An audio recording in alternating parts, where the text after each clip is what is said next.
Hello and welcome to another episode of the Dave's Dispatch podcast. I'm David Dennison and I'm very glad you decided to join us this week. On the show, we are going to be talking about Donald Trump and Joe Biden. We're going to be talking about the recent missile strikes in Yemen, and we're going to be talking about banning books. If you are new to this experience, just a few notes. First of all, I know that the audio isn't great, and I'm working on that. I know it sounds kind of tinny, and like I'm recording this in a cave, probably because the part of my house in which I am recording this is a cave. I also want to tell you a little bit about what the Dave's Dispatch podcast is and what it isn't. Really, all we're doing here is making an accessibility feature for folks who didn't want to sit down and read the newsletter. If you don't like reading, if you don't have time to sit down and read a newsletter, if you would rather go for a walk while you listen to your weekly politics, this is for you. It's basically just going to be me reading the entries from this past week in the newsletter and possibly offering some updates or editorializing as needed. What it is not going to be yet is a totally new and totally different experience. So if you have already read this week's entries in the newsletter, you don't really need to listen to this. Of course, if you just enjoy hearing my voice, you're perfectly welcome to stick around. Without further ado, we're going to talk a little bit about the Biden administration's electoral strategy for beating Donald Trump and what I think some of its pitfalls are. Here we go. Am I missing something? Or is the Democrats' electoral strategy to just sit back and hope that Donald Trump goes to jail? Don't get me wrong, if he actually goes to jail, this will probably work. But if he doesn't, Dems are going to spend Election Day feeling like the hockey team that showed up without skates because they were counting on their opponent's bus to crash. I'm not in a position to handicap whether or not Trump is actually going to do time. I just have no idea. I don't know enough about the law, and I haven't followed his various trials with any real care or interest. My only thought here is that for all its bluster to the contrary, the U.S. is actually a deeply unequal country. One in which powerful people regularly get away with the crimes they do, whereas poor people get steamrolled by a criminal justice system that isn't designed to look out for their rights or interests. Trump specifically is something like the poster child for people who do not go to jail no matter what they do. There was not a single white-collar prosecution even attempted against the people who destroyed the economy back in 2008. Remember when that happened? And nobody went to jail? Those guys committed obvious crimes. And the Obama Justice Department's calculation was that it wasn't worth the potential disruption to the markets that would come from locking the heads of powerful investment banks behind bars. You see a similar logic in response to Trump's various criminal probes. The thinking being that aggressively prosecuting Trump is risky, because as a political figure, his trials will seem too political. That weird protective tautology is the reason we have this two-tiered justice system. And it's as frustrating as it is kind of understandable. Obviously, this isn't something prosecutors concern themselves with when deciding how to charge John Q. Purse Snatcher. If you have no station in society, society isn't materially affected in the event you're removed from it. If you run a big bank, or you're super famous, or you were president once, your absence will be noticed. By the way, I said this was understandable. I didn't say it was right or that it was how it was supposed to work. It's neither. But back to the politics. I would feel quite a bit more comfortable if Democrats were adopting a more proactive strategy for winning over voters, rather than just hoping the courts will do their homework for them. Particularly because this strategy isn't just risky, it's bad politics. A just-released CBS poll shows Biden trailing all three major GOP candidates. Of the three, Nikki Haley does best against him, but honestly, who cares? According to the same polling, Trump is basically lapping Haley and DeSantis, and Republican primary voters appear barely to care that the primary is happening at all. So, barring something wild, like Trump actually getting fitted for an orange jumpsuit, he's going to be the nominee. And while Biden certainly has time to turn things around, he's only losing by a few points and is within the poll's margin of error against Trump. It's just not clear to me what cards he might have up his sleeve. And since it's Biden's Justice Department leading the prosecutions of Trump, the perception that this is all about the president trying to lock up his most dangerous rival is too powerful for Republicans to ignore.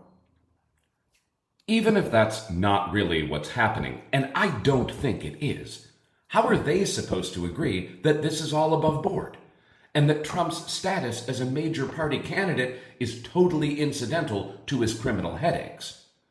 What incentive does the GOP have to be fair-minded about this when it's entirely to their political disadvantage to do so? The right-wing worldview, at least among those most inclined to support a guy like Trump, is built on victimization by an almighty government. There isn't much a government can do to an individual that's more consequential than locking them up. And while I realize that Joe Biden isn't the one specifically trying to do this, his messaging outfit has not done anywhere near enough to combat the impression that he's hoping for the system to get gamed in his favor. When the Colorado Supreme Court removed Trump from the 2024 ballot, Biden missed a huge opportunity in failing to loudly denounce the decision, or at least letting it be known that he wasn't supportive. SCOTUS is going to reverse it anyway, so whatever the merits of the case, Trump's name is staying on that ballot. Biden could have said, "Fuck it, bring him on, I'll take him down myself." But he didn't. And that only gives voters the impression that he's desperate not to have to go head-to-head. At best, the Biden team is counting on fear of Trump being as potent this time around as it was in 2020. That, too, is risky. I can't find the link just now, but when Ben Shapiro went on Bill Maher's show, he said something significant. This was a while ago. He said that, in his view, voting for Trump a second time wasn't a big risk, because Trump had already shown that he could govern a country without burning it to the ground. So, well, yeah, he was a little off the rails. A second term would be survivable, and better than a Democrat. Maybe you're saying to yourself, the country didn't burn to the ground the last time? I feel that. But remember that left and right voters don't just have different values and priorities. They live in different informational universes. This isn't about misinformation or disinformation, terms that have become so politically loaded and abstracted as to be functionally useless. This is about whether you're engaged with what MSNBC thinks is important or what Fox News does. Because it can't be both if you watch just one. They're having different conversations about different things. And plenty of conservative voters, even the ones who don't like Trump, will happily vote for him over Joe Biden as the lesser of two evils. There are other conditions in this cycle that make things highly precarious for Democrats. Voters believe that the economy is bad, even though it isn't. They think crime is skyrocketing, which it is not. And they think there's a major crisis at the southern border, which, okay, they're actually right on that one. And then there's Gaza. Elections are, in a structural sense, easier for Republicans. They have a consistent demographic that votes regularly, and it's been the same ballgame for them since at least Reagan. Democrats have a harder time because their coalition is so varied. If Dems piss off even one of the groups under their tent, they're in big trouble because they need everyone to show up. Gen Z, more than half of whom are above voting age now, are far more skeptical of U.S. support for Israel and extremely frustrated at Biden's enabling of Israel's prosecution of the Gaza war. This issue alone could be enough to sink it for the blue team.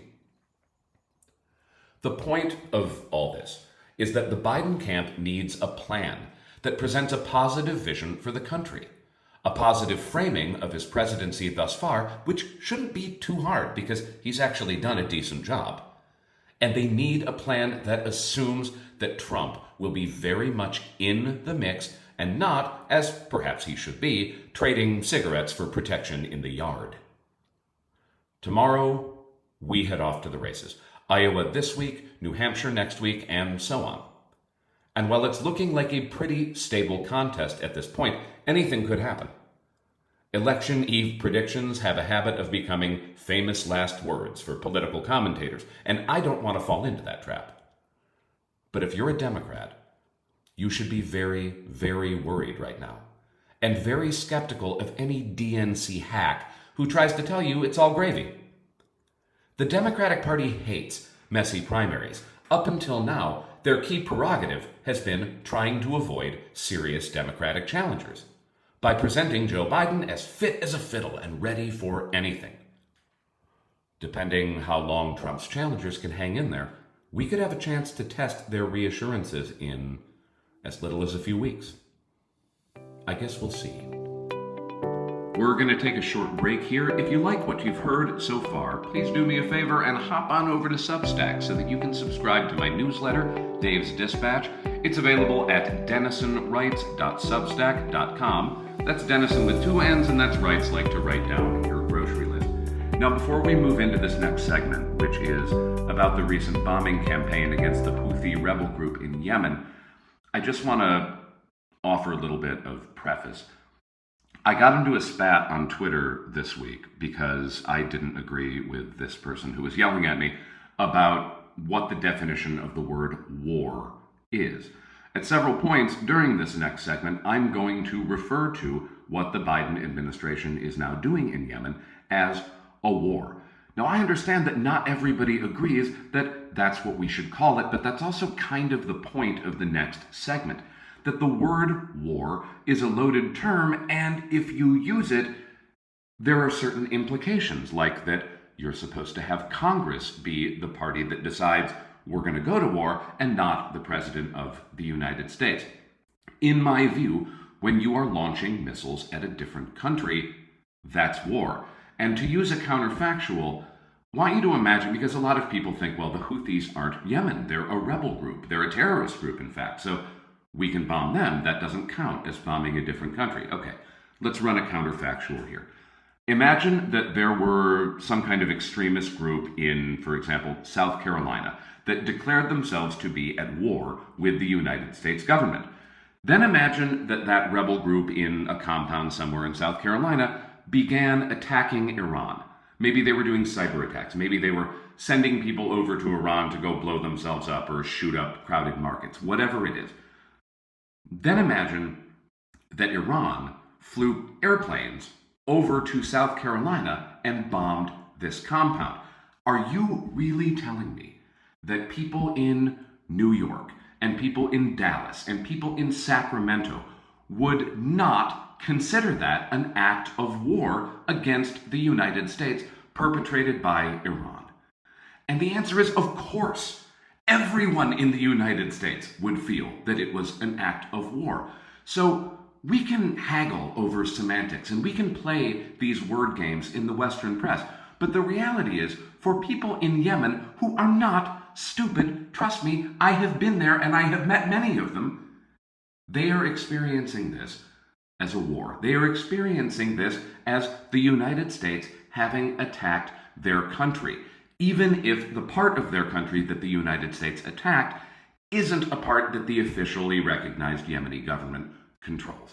So that's my preface. Without further blabbering on my part, we're going to go ahead and move into this next segment. I know it's passé to mention this, but it is actually supposed to be Congress and not the president that decides when the United States goes to war. And that's actually an important thing. If you missed it, and golly, you could be forgiven for missing it, the US and UK launched a series of attacks on Houthi encampments in Yemen, which is to say we, Americans and Brits, have just launched yet another war in yet another Middle Eastern country. And I don't remember anyone asking me if I was okay with that. Really quick background about what's happening. The Houthis are a Shia group, closely allied with Iran, who control between a quarter and a third of Yemen, a country that has been in a state of civil war for some years. The Houthis don't like the Yemeni government's closeness with Saudi Arabia, a majority Sunni country, and the fight has become a proxy war between the region's biggest players, Iran and Saudi Arabia. As a response to Israel's bombing of Gaza, the Houthis, who are concentrated along the country's western coastline, have begun attacking Israeli vessels in Red Sea shipping lanes in the hopes of economically pressuring Israel to relent. The Red Sea forms a choke point near the southwest corner of Yemen known as Bab al-Mandab. Any ship that wants to get from the Indian Ocean or the Western Pacific into the Mediterranean or Atlantic has to pass through this choke point on their way to the Suez Canal, unless they want to go all the way around the Cape of Good Hope. Bab al-Mandab is tiny, and ships cannot avoid it, so it's very easy for land-based fighters to target the area. The ships are, if not quite sitting ducks, at least slow-moving ducks that are in a predictable and highly visible location. It is this practice, these attacks, that the US and UK are hoping to stop by bombing Houthi targets on the ground in Yemen. And the Biden administration can justify its quick decision to do this by claiming that the Houthis are a terrorist group. Despite being around since the 90s, they were so designated by the US State Department in 2021. Then they were off the list for a while, now they're about to go back on. And in fact, since this piece was published, they are officially redesignated as a terrorist group by the US State Department. So, no problem. I guess if they aren't really Yemen, then we're not really bombing Yemen, or something. I don't really want to get into the merits of this. Having their ships in Bab al-Mandab attacked is obviously bad for Israel, and it's in their interest to do whatever they can to stop it. If you're a supporter of Israel, you're probably okay with our taking their side on this. If you aren't, or if you just don't want to see US involvement in the Middle East ramp up, you'd probably rather we left it alone. I will say, though, that it's an act of definition stretching to describe what the Houthis are doing right now as terrorism. That word gets messed with a lot. American government types often use it to mean people we don't like doing any kind of violence. But the word has a meaning, and it should matter that we preserve it. The October 7th attack on Israel that began the current conflict in Gaza was plainly an act of terrorism. Targeting civilians in order to frighten other civilians into doing something, like leaving their country, is about as textbook as terrorism gets. Targeting enemy shipping lines, even targeting non-military crafts, as anyone who's ever seen a World War II movie knows, is a part of war. It's horrible and it's ugly, but war is horrible and ugly. And Israel itself made crystal clear that what they're doing in Gaza is making war. Once you get into one of those, you don't always get to control where it goes. A quick aside here. I'm on shaky ground invoking what is and is not normal in war. I've never been in the military. I'm not an expert on foreign policy. If you're curious, the Fourth Geneva Convention, which was drafted after World War II was over, attempts to lay out ground rules for attacking merchant vessels. This is so far outside of my area of expertise that I hesitate even to discuss it. But as to the question of whether what the Houthis are doing is a war crime, the answer would seem to be, it depends. Ships under flags of neutral to the war countries may not be attacked, but may potentially be boarded and their cargo confiscated if it can be determined that said cargo is intended for the enemy. Of course, the Geneva Convention applies only to state actors, so the question is academic as it pertains to the Houthis anyway. Besides all that, as far as Uncle Sam is concerned, and to paraphrase Captain Barbossa, the Geneva Convention is more what you'd call guidelines than actual rules. These distinctions and definitions all matter, though, because if all the Biden administration is doing is attacking terrorists, then that's regular order. That's just an extension of what's been our foreign policy stance for more than 20 years. We kill terrorists. But if the Houthis aren't engaging in terrorism, but simply defending an ally by attacking their enemy, then our bombing of their encampments represents an entrance into what our ally has already said is a war. The absolutely massive protests that have broken out in Sana'a, Yemen's capital, make pretty clear how Yemenis feel about this. And make pretty clear that the semantic nuances at play in the Western press aren't convincing them that this is anything other than a foreign power attacking their country. Of course, that's when the Western press acknowledges that this is happening at all. The reason American presidents since the end of World War II have always used workarounds to avoid asking Congress to declare war is that getting Congress to do that is very hard. Which is kind of the point. Wars are supposed to be hard to get into. There is supposed to be a high bar to clear before entering them. And we are only supposed to get into conflicts when a consensus of Americans thinks we should. I know, that's naive. It doesn't reflect real-world conditions. In the real world, American presidents must be empowered to kill poor people at a moment's notice, anytime they want, and cannot be burdened with such niceties as morality, public opinion, or the U.S. Constitution. God, grow up, Dave. It's probably fine. The Houthis can't do much, at least not to us, not at home. So for most Americans, this isn't going to matter. That is, unless you're getting on a bus 10 years from now and the guy sitting next to you has a pipe bomb in his backpack because we killed his dad when he was 11. Then it might matter. Blow on your dice, folks. I understand why we have a military, and I understand that there are times when we need to use it. I also understand that targeting non-combatants at sea isn't something we want anyone doing. But now, it's the Biden administration's turn not to be naive. Trying to take out enemy supply lines, even those not under military escort, is a tactic as old as war itself. Using loaded terminology to describe it might be a useful way to justify our intervention, but it doesn't change the fact that what the Houthis are doing is a relatively standard practice in warfighting. Incidentally, another relatively standard practice in warfighting? Using loaded terminology to paint your enemy's actions in the most barbaric possible light. Which is my point. With these missile strikes, the U.S. is no longer maintaining a support role in this conflict. We are engaged now. I wasn't being glib when I used the example of a bus bomber. One more thing that happens in the course of warfighting: civilians get hurt. Indeed, since I wrote the first draft of this, Houthi fighters struck a U.S.-owned ship flying under a Marshall Islands flag in the Gulf of Aden. Thankfully, no casualties were reported. A Greek ship en route to Israel was also targeted and suffered minor damage. If you're an American, your president just painted a target on your back. Now, maybe you're okay with that. I'm sure a great many of you are. Some of you would probably quite happily risk your own life to support our Israeli allies if asked. But you weren't asked. None of us were.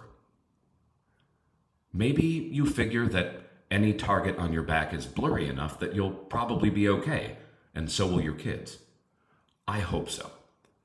But somebody else's kids might not be. That's why we're all supposed to have a say. That's why no matter how many times an American president bends the rules to take us to war, it should matter. And it's why we should demand, every time, that it be the last time. And one more very short break before we wrap up with our last segment. Again, if you like what you're hearing, please consider going to Substack and finding my newsletter, which which is called Dave's Dispatch, just like the podcast. You can find it at denisonwrites.substack.com. That's Denison, DENNISON. Thank you so much for listening. Your support means more to me than you know. This final segment is going to be a little bit lighter than the last one, thankfully, and it's going to be on the media panic over book banning, particularly in the state of Florida. So, here we go.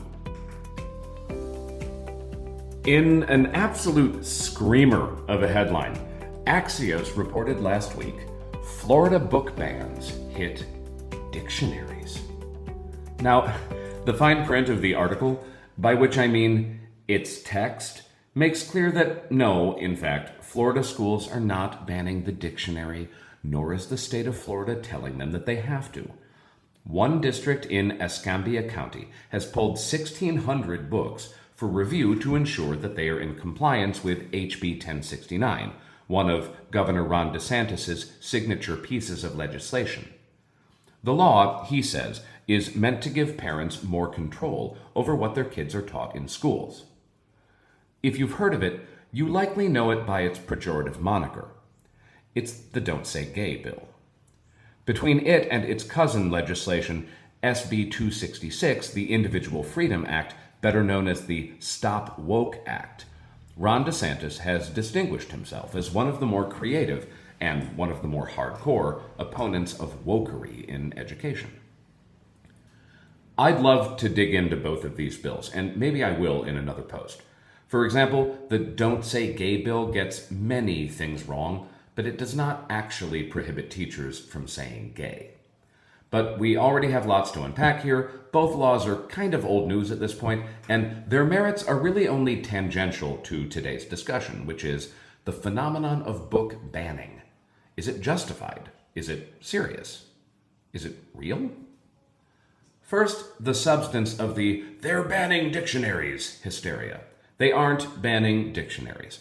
Not Ron DeSantis, not his administration, and not Moms for Liberty, who have emerged as something like the foot soldiers in DeSantis' putsch to de-wokeify public ed, are trying to ban dictionaries. They aren't. That's not happening. It's hard to tell from Axios' reporting, but trying to read between the lines, I'm thinking that a handful of feisty librarians may have attempted to make a point here and succeeded.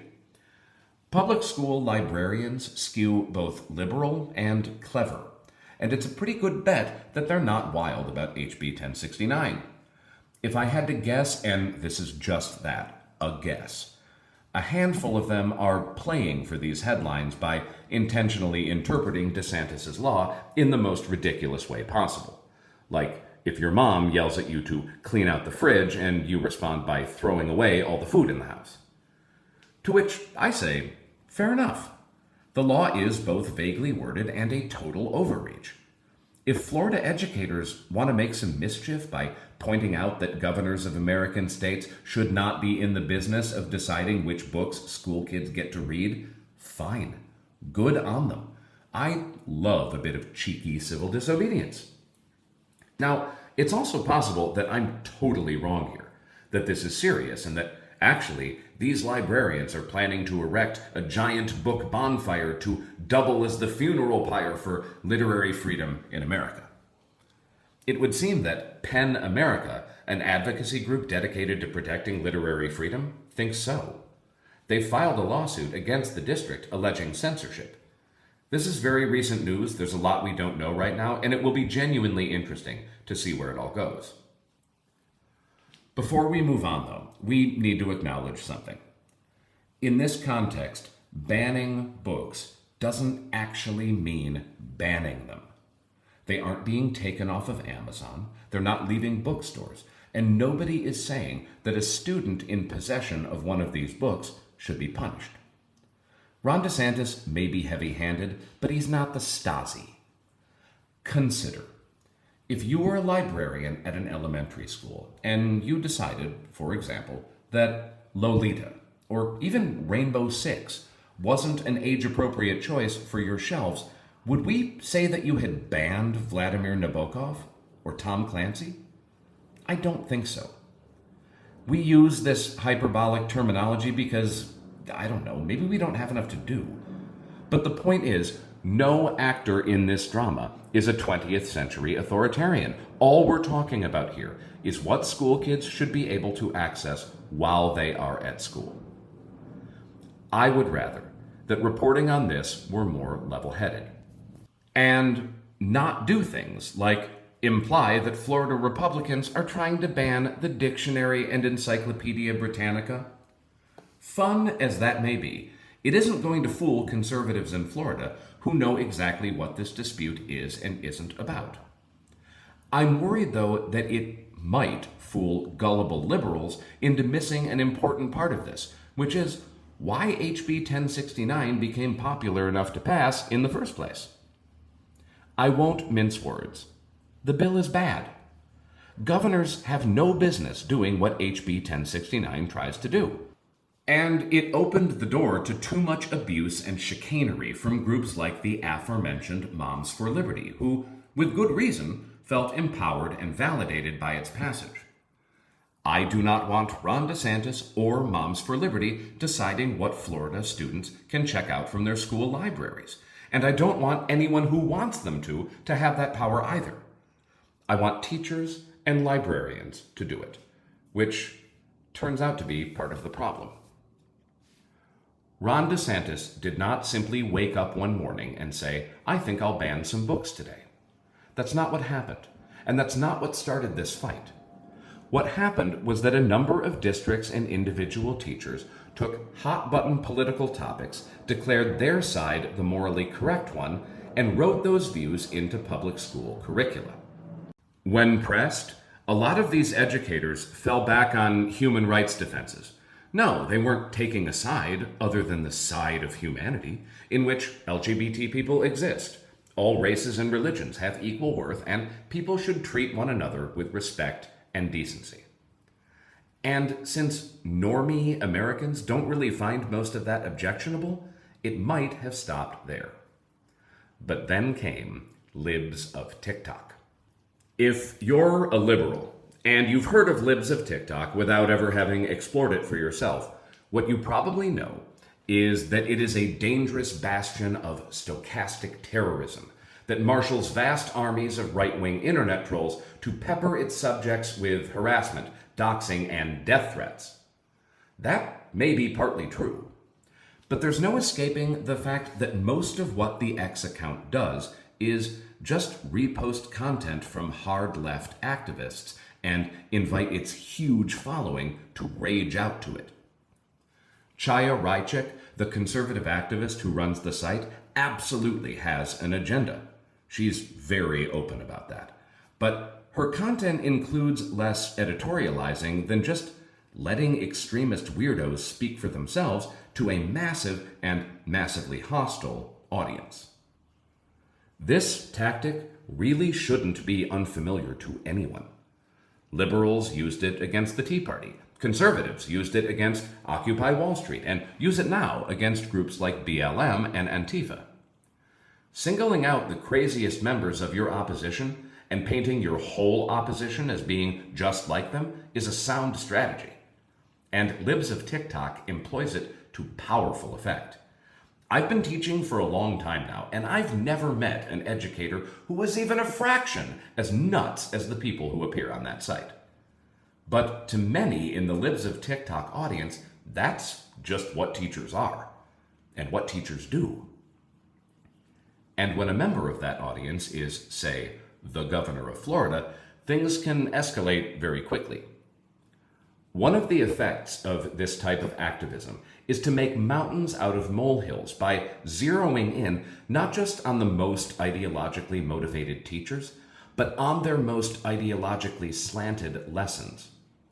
Especially in the realm of identity and social justice, there's a very familiar vocabulary, one that gets used by most adherents to the movement and that makes them easily identifiable, not just to one another, but to outsiders. A lesson plan that includes terms like inclusivity, or privilege, or systemic racism, and there might be any number of valid reasons for including those terms in a lesson plan, is going to be an immediate red flag to skeptics. This language acts as a cultural signifier, insofar as it's easy to guess at the politics of anyone using it.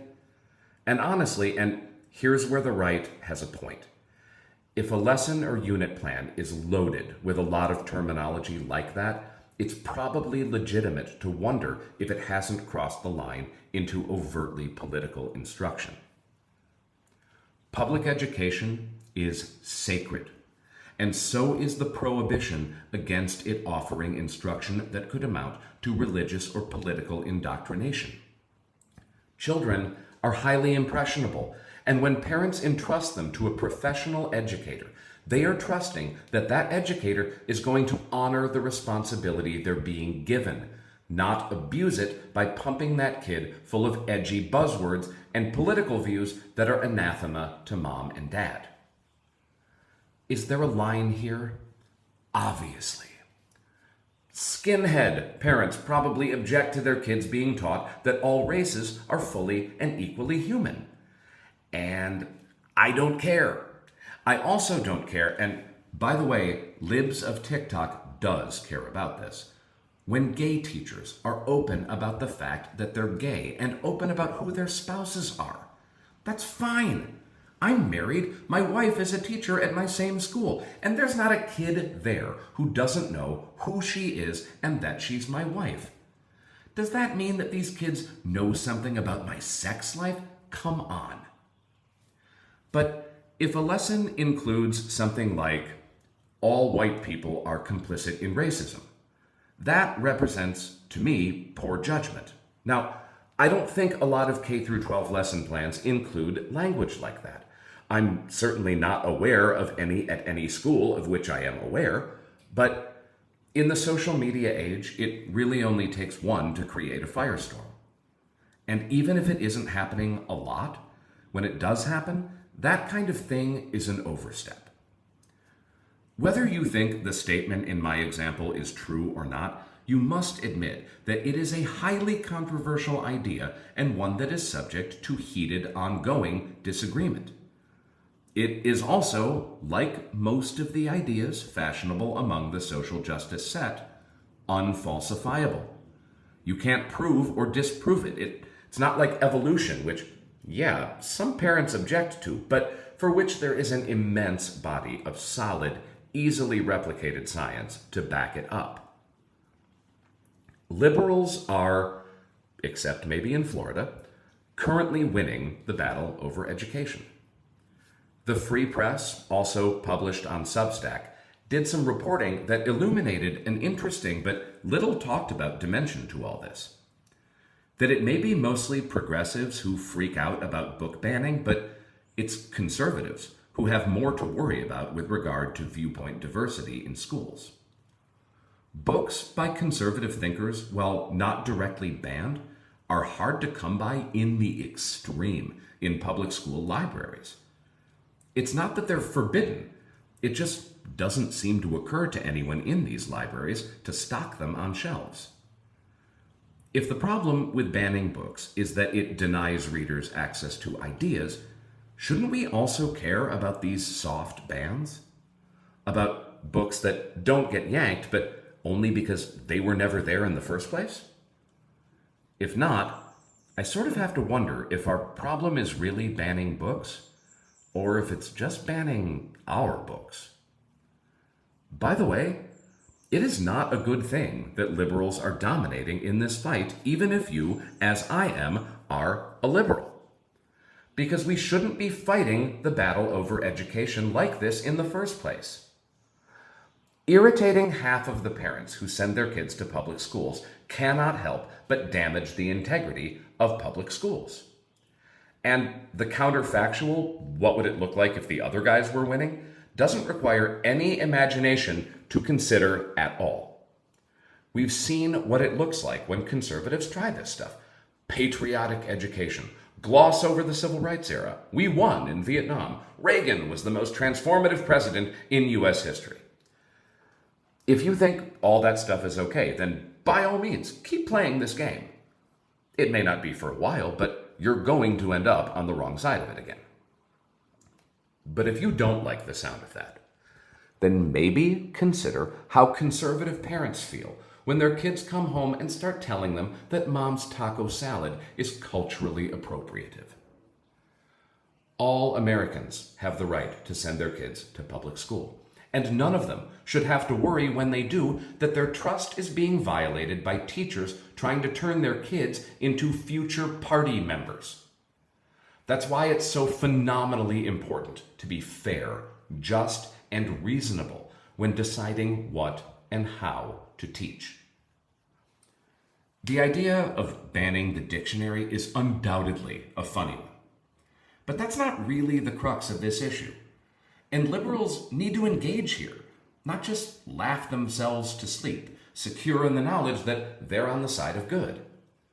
Look, if Ron DeSantis and his minions are just diet Nazis who want to ban books because that's what diet Nazis do, then there's no action item. There's no soul-searching or self-reflection called for on the left. Nazi's gonna Nazi. But if that's not what's happening, and if DeSantis' crew has an actual point that they're just addressing wrongly, then maybe Democrats in the state could do something to reassure them that there's nothing to fear. Ideally, by actually making sure that there's nothing to fear. We are a bitterly divided country, trying to offer a uniform education for free to our kids. That's hard, important work, and everybody getting involved in the project needs to be serious and solemn about it. The point is to educate children, not train future voters. Conservative parents are not tilting at windmills when they worry about politically motivated instruction seeping into classrooms. However big or small the problem really is, it is not imaginary. And on the left, we should stop acting like it is. If we want to keep public education strong, and in my view, we should, we need to make sure that it is actually for all of us. Okay, that's our show. Thank you so much for tuning in to another episode of the Dave's Dispatch podcast. I'm sorry to keep plugging myself like this, but if you liked what you heard, or even if you didn't, but you want to do me a solid, I hope you will consider going to denisonwrites.substack.com and signing up to be a subscriber to the Dave's Dispatch newsletter and podcast. There's tons of free material for you. Thank you again for tuning in. I hope you all have a safe and wonderful weekend. I still have no sign-off, but I'm David Dennison. Live long and prosper.